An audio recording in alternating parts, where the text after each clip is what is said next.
hello लोगोफोर खुलुमबाय नोंथांमोनखौ गिबियावनो गासैखौबो बड' जब निउसआव बरना लाग्रोनाय जायो आसा खालामो नोंथांमोना गासिबो मोजाङैनो दं होननानै लोगोफोर जोंहा बे आसाम डाइरेक्ट रिक्रुटमेन्ट कमिसननि ग्रेड 3 रिजाल्टनि आपडेट ओंखारना फैदों दा बेनिखायनो आं बे भिडिअखौ लाबोनाय जादों नोंथांमोना बे भिडिअखौ गासिबो जोबजासिम नायलांबानो जाबाय लोगोफोर नोंथांमोनाबो गोबांनो सोंहरबाय थाखादोंमोन बे ग्रेड 3 नि रिजाल्टनि बागै दा बेनिखायनो नोंथांमोना बे भिडिअनि गेजेरजों आपडेटखौ मोननो हागोन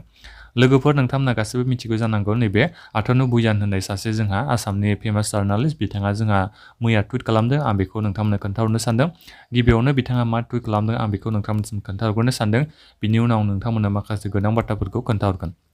गिबियावनो बिथाङा मा टुइट खालामदों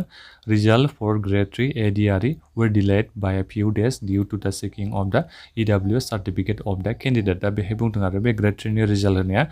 माखासे साननि थाखाय डिलेट जाबाय माने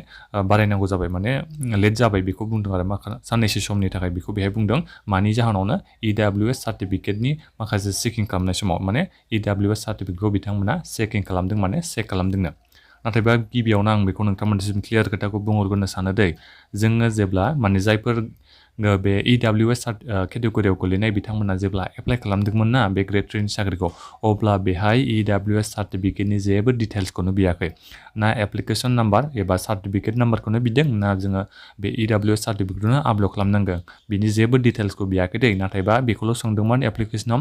नोङो माबे केटेगरिनि गोलैयो जेनेबा EWS केटेगरि ना STP ना SC बे जेनेरेल बे केटेगरियाव गोलैयो बेखौल' बिदोंमोन नाथायबा एप्लिकेसनाव एप्लाइ खालामनाय समाव बेहाय EWS सार्टिफिकेटनि जेबो डिटेल्सखौनो बियाखैमोन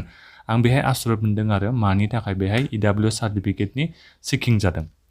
दा बेहाय बिनि बागै नोंथांमोना मा सानदों बेखौ नोंथांमोना कमेन्ट बक्सआव आंनो कमेन्ट खालामना एसे गावबागावनि रायखौ होबानो जाबाय दानिया गाहायाव बिथाङा मा बुंदोंनो unlike previous result for the grade 3 test will be announced on or by November 14 दा बेहाय बुंदों आरो ग्रेड 3 नि रिजाल्टखौ